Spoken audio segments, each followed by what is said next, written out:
A warm welcome to Trent McConaghy, co-founder and CTO of Ocean Protocol. Welcome, Trent.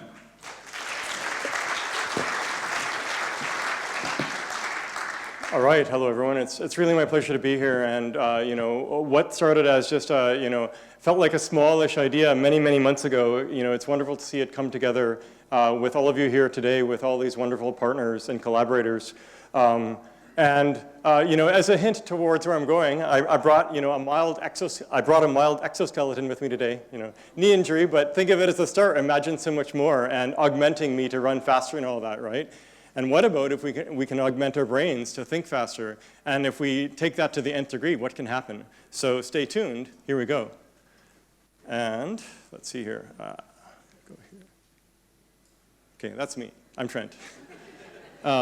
That's me. I'm Trent. So the talk today is BCI accelerationism, human superintelligence by accelerating brain interfaces. Let's zoom in. So first of all, I'm going to talk towards cognitive enhancement. This is, this plot, the x-axis is time, starting from 1950 all the way till now. The y-axis is amount of compute going into training a given AI model. It's a pretty well-known plot. Notice that the y-axis is exponential, so each bar along is another 10x, 10x, 10x, 10x. And so notice, we have this upwards linear trend. That means it's exponential growth. And starting in about the year 2010 or so, it goes even more steep exponentially, right? So this is basically the amount of compute power going into any given AI models. And what it's saying is that, we even had exponential growth back in the day from the first simple AIs of the 1950s, linear perceptrons, that sort of thing. But then starting at about 2011, 2012 or so, this is when deep neural networks started to take off, right? So basically taking, nonlinear perceptrons and making them super big and throwing tons of compute and data at them, right? So more of Moore's law has turned out to be a key thing that helps to unlock AI, right? And ever since then, we've had deep learning taken to the nth degree further. And then starting in 2017, transformers, which actually helped to accelerate things that much more. So these days, AI itself is growing at about 10x a year in terms of compute abilities. About 3.3x of that from the algorithms, 3.3x of that from data, Moore's law, et cetera. The point is, we're on this roller coaster for the future. 10x a year is insane. We're used to 5 or 10% growth. 10x for this particular field, there is starting to be this giant sucking sound for energy, for compute, for data, and all of that, because there's so much money to be made and so much power to be maintained. So we are racing towards the future faster than ever. And with that, in the next 1 to 3 years, it's widely predicted to get to artificial general intelligence, AGI, a term coined by Ben, the speaker that is following after me, Ben Goertzel, where he's talking about artificial superintelligence and AGI. And so 1 to 3 years away, where these things are going to be par with humans. And then, another 10x, 10x, 10x after that, 3 more years, 1,000x more. So that's going to be a superintelligence, right? So in the next 3-6 years, we're going to hit AGI, then ASI, artificial superintelligence. Everything is going to change. We're going to see more change in the next 5 or 10 years than we've seen in the last 5,000. And if your brain has trouble believing that, mine too. I keep trying to tell my brain, it keeps hitting cognitive dissonance. How can this be? How can this be? Our brains like to think linearly, but we're about to see the most massive upheaval in how society is, how we're organized, all of that, in the next 5 to 10 years. And we can be scared of it, or we can treat it like a grand adventure and say, how do we play a role in it? How can we be part of this grand adventure, not just for the next 5 years, but the next 50 and 5,000, right? And that's really how I think about it.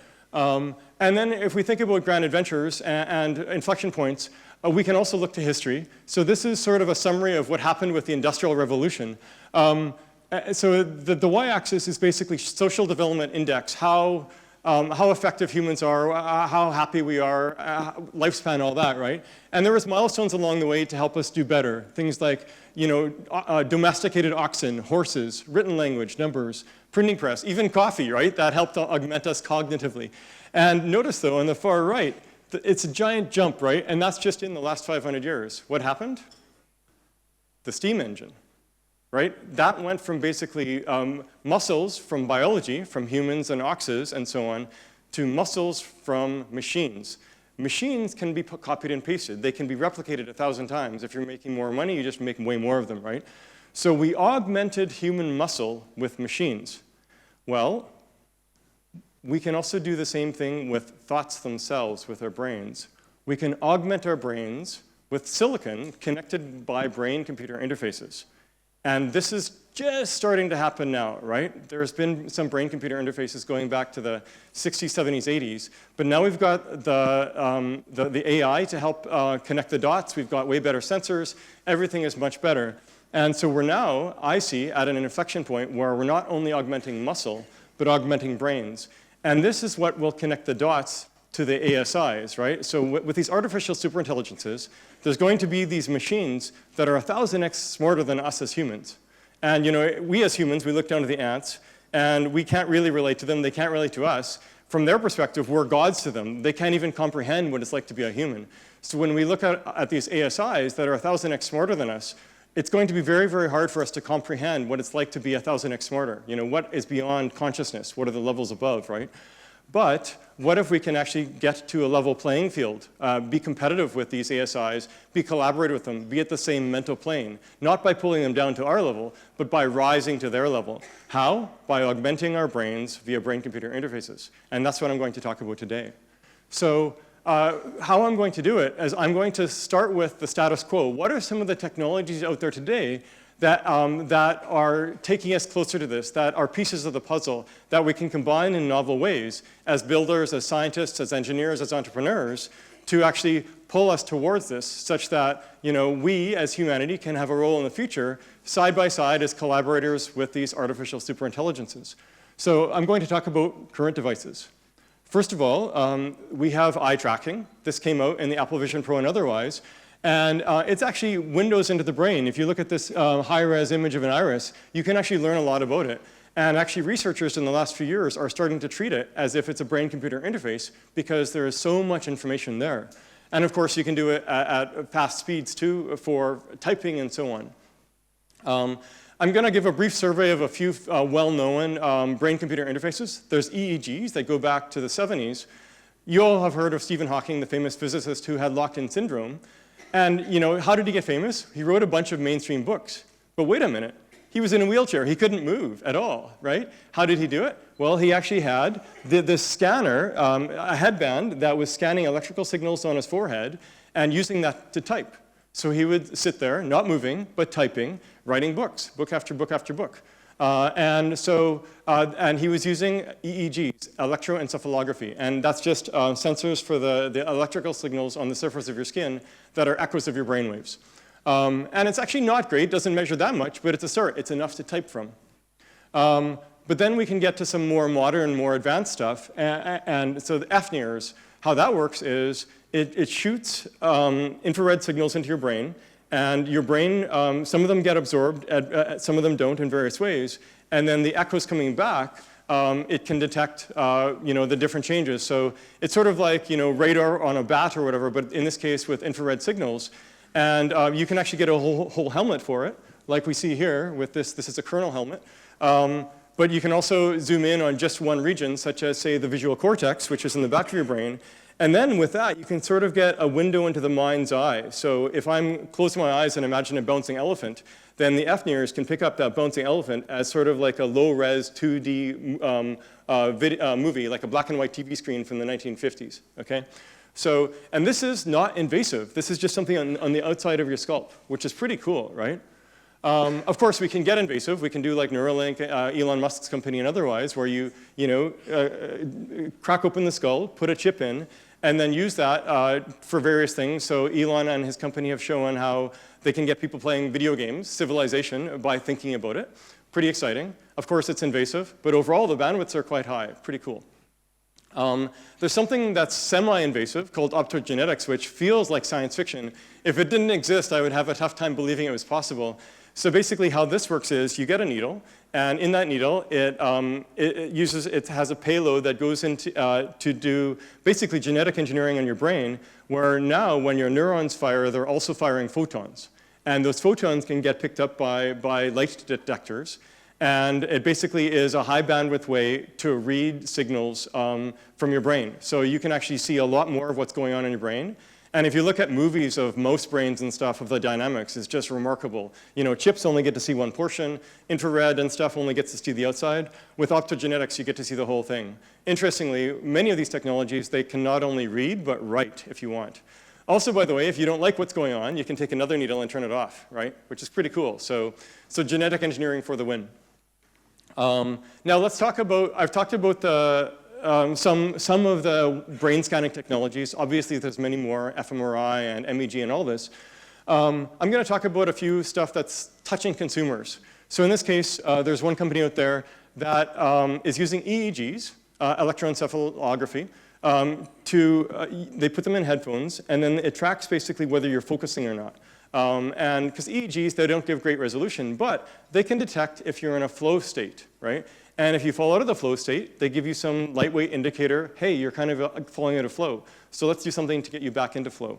So that's one example of quite a nice application of today's technology capabilities.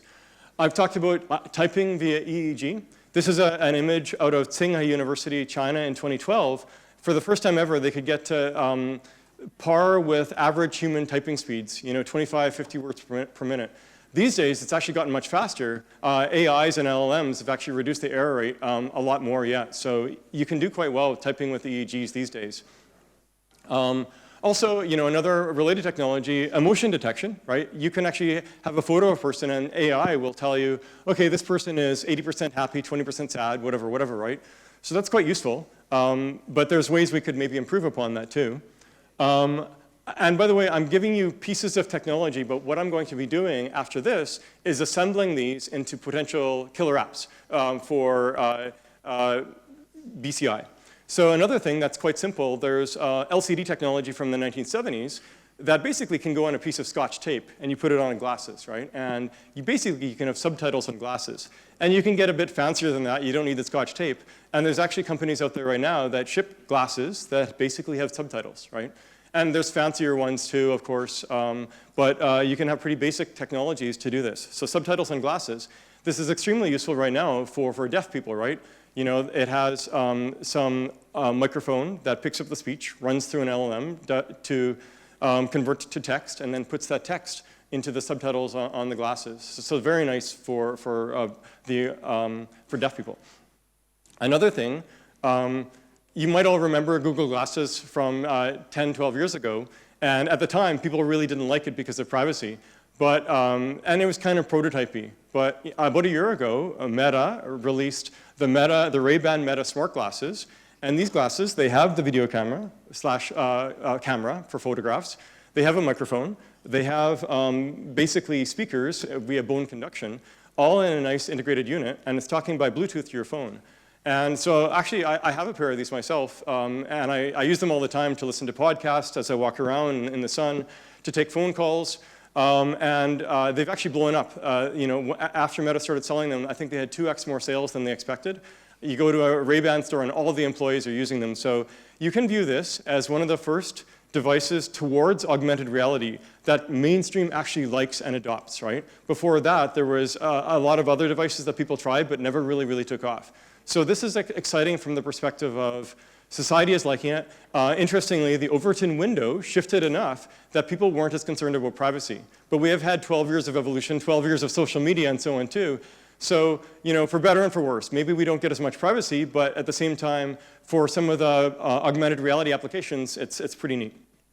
And also from Meta, we have their Quest series. So now we're in the Meta Quest 3, where it's not just virtual reality like the previous two generations, but also mixed reality or augmented reality, where it's pulling in, I might be looking at you in the room wearing these goggles, but then I might see on top of you, all of you are wearing rabbit ears, or some of you are robots and stuff. And in playing with this technology, it's probably the first time I've used a modern AR or VR headset where my brain was truly fooled, right? So, and this is $300 from Amazon or the Meta website or whatever. So it's very good. People were doing technologies close to this 10, 15 years ago, but it would have been $10,000 or $15,000. So this has become, and it's widespread, right? There's something like 20 or 30 million units of this being sold, so this is also mainstream. It's not just Meta. There's other VR headsets. This is just an example. Complementary, Apple Vision Pro came out about 9 months ago. And it is also mixed reality, augmented reality, a $3,500 price tag, but it's actually even higher resolution yet. It's such high resolution that when you put on the glasses and you look at a synthetic glass of wine next to a real glass of wine on the table, your brain can't tell the difference, right? That's remarkable. So that's where we're at for technology there.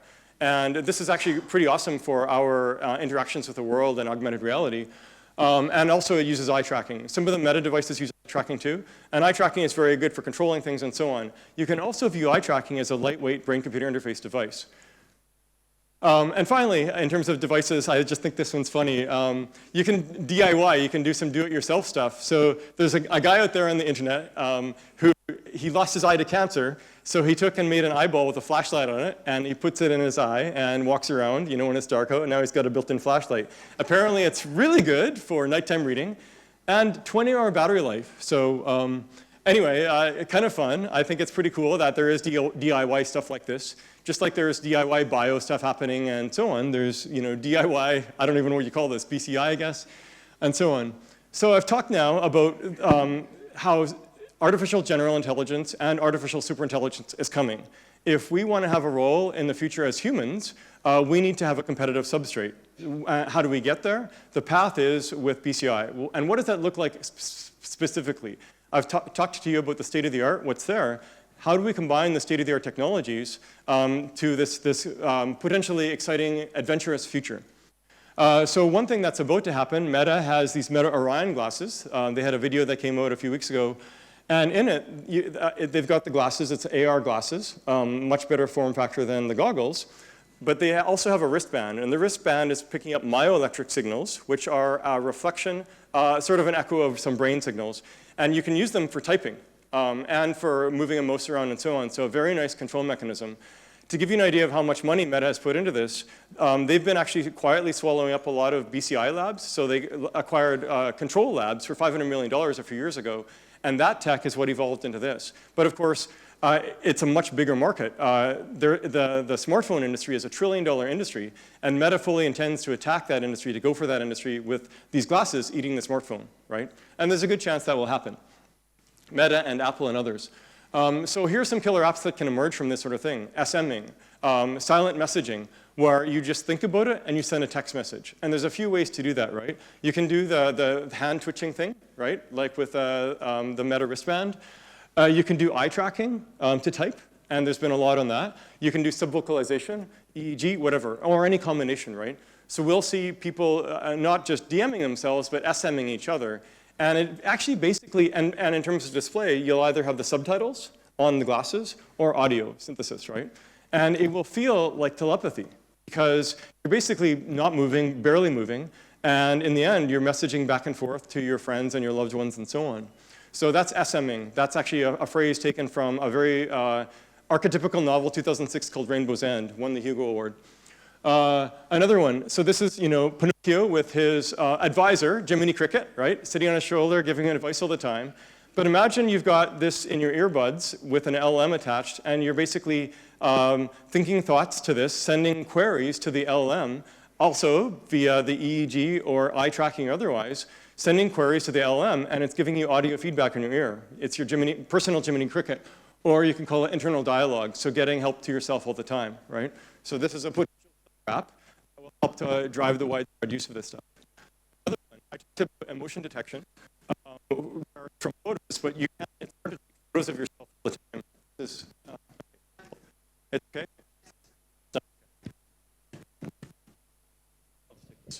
Okay. All right. So I've talked. You don't want to have photos of yourself all the time because you don't. I don't know. How do you take photos of yourself all the time? Have a drone flying? I don't know. But what if instead it picks up signals from the EEG or otherwise for emotion detection that way, right? And then that can be very useful. What if on your Apple Watch or on your glasses it says, hey, you're getting a little bit agitated, you're getting angry. Maybe it's a good idea to count to 10 and calm down, right? Things like that. So that could be very useful as a potential killer app.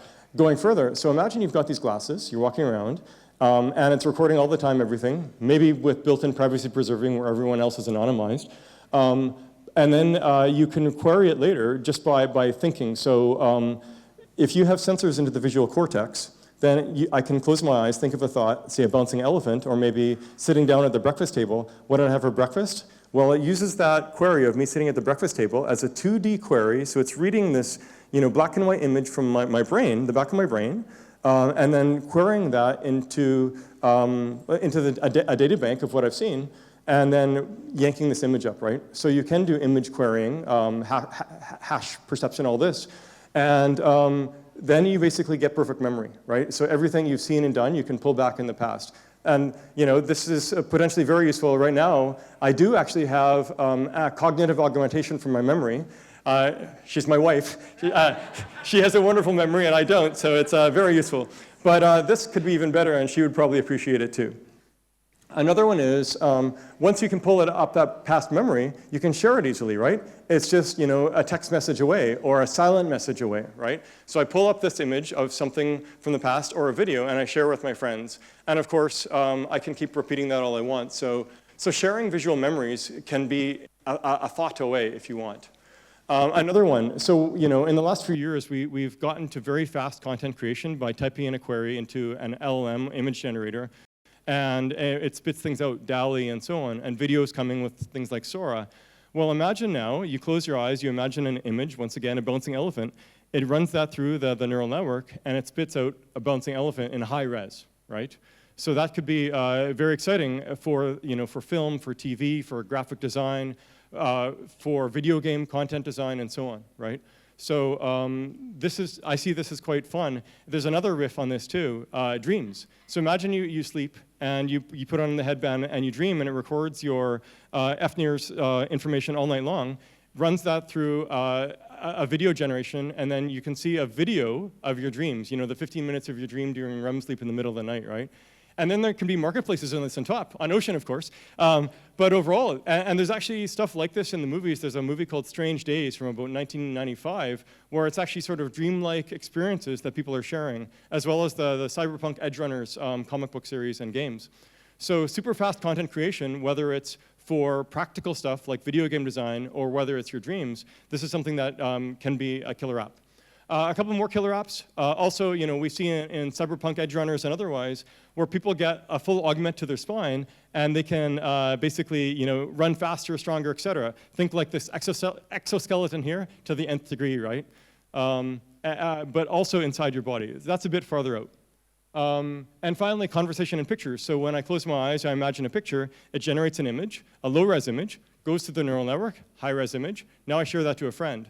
A picture's worth 1,000 words. So now I can talk to you or others at a way higher bandwidth than simple audio. Right now, the highest bandwidth way I can communicate to you is right now, talking to you face to face. You see my emotions and so on. But a picture's worth 1,000 words. So this is a path to actually have higher bandwidth communication amongst each other. And once we get used to that, then for those that are close to you, you can get used to each other's raw images, right? So me talking to my wife, she sees my raw 2D image directly from the FNIRS sensor, back and forth and back and forth. And this is actually helping to understand each other much better. And this really is feeling like high bandwidth pragmatic telepathy. And in fact, in Star Trek, they call it the mind meld. But now, what was once science fiction is very, very close. It's possible with today's technologies. So what will this look like in terms of market and so on? So overall, the way to think about this is, on the right, the Meta Orion with the wristband, that's got a bit of the BCI. That's sort of like a silicon stack co-brain to, on the left, our BioStack co-brain. So it's sort of two brains side by side working in harmony. And the bandwidth, inside my brain, the left and right hemisphere, they're connected by the corpus callosum. It's only about 50 kilobits per second, about the level of an old school modem, right? So you don't even need that high bandwidth talking back and forth at first, especially. But what if the bandwidth starts getting higher and higher to talk? A funny thing is, a famous neuroscientist said, we are natural-born cyborgs. So when you sit down at a keyboard, you type, and suddenly that keyboard becomes part of you. Why? Because you have a high bandwidth interface between the keys of that keyboard and you, back and forth, you feel it. Same thing for a bicycle. And same thing for this co-brain. When you have this co-processor next to you, it will feel like part of you. We are natural-born cyborgs. And these things are going to evolve. The first version will come out, things like the Meta Orion and so on, pretty basic and so on. But then there's going to be demand for higher and higher bandwidth because we just want to talk faster, think faster, et cetera. So at first, the BioStack side is going to be much more powerful than the silicon stack side, right? And we're going to want that because we don't want the silicon to outrun us or overpower us. But as advances come along, we're going to do better. I'm going to need about 2 extra minutes, if that's okay. Great. So they're going to get par. So we're going to have this coprocessor that's about as powerful as my BioStack brain. Okay. But it's going to feel maybe a little held back because we can't push the bandwidth further. So we might ask, okay, well, how do we get further bandwidth? Do we want the implants, Neuralink style? Maybe. Some people will opt for that. Maybe, there will be, medical tourism going down to Honduras to get that chip, right, every 6 months.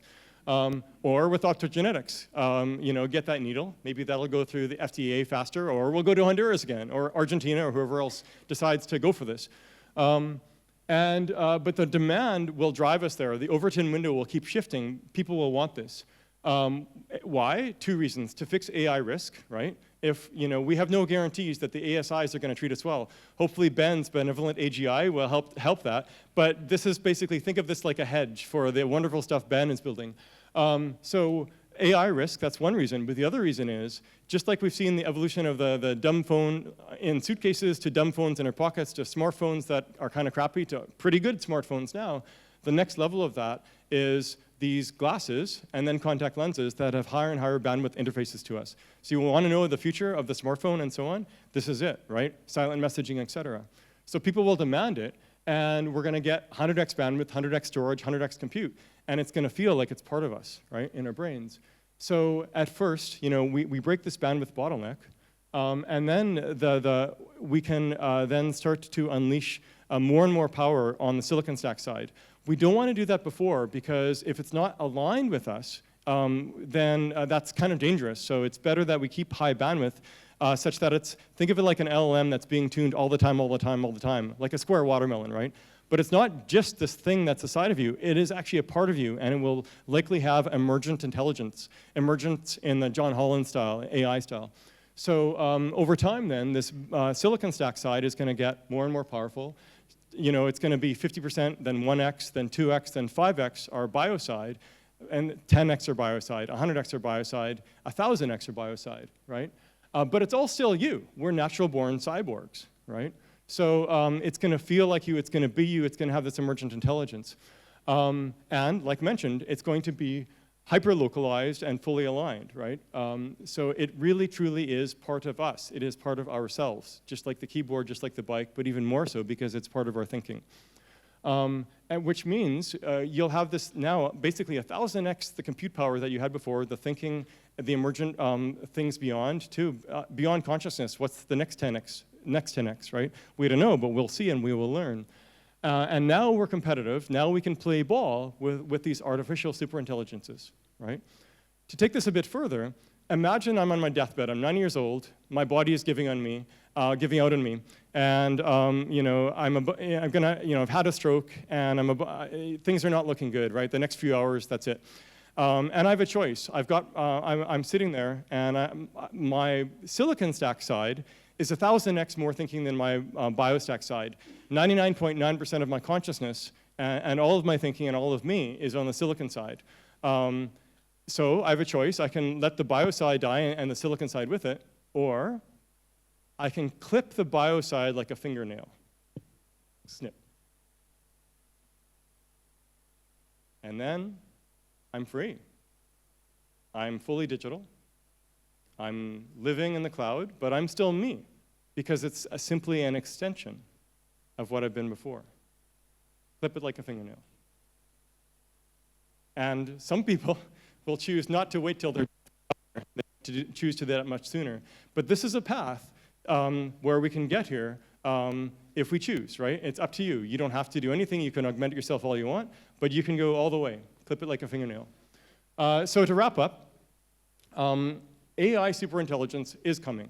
The market forces demand it, power demands it.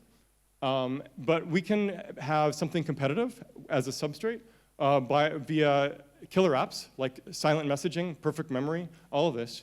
And the market forces and AI risk will drive us to this competitive substrate. But this unlocks a lot more. It means we are no longer bound by our biological selves.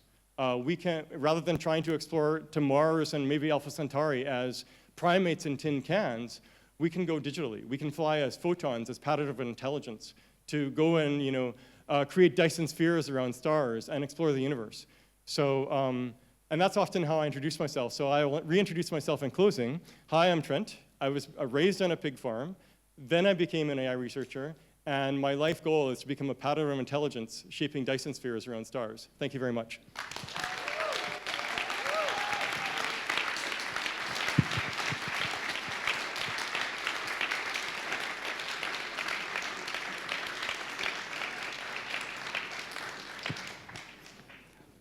Let's see if feels like living in the future already. And it's quite fascinating knowing that that future is probably not even 10 years away from here.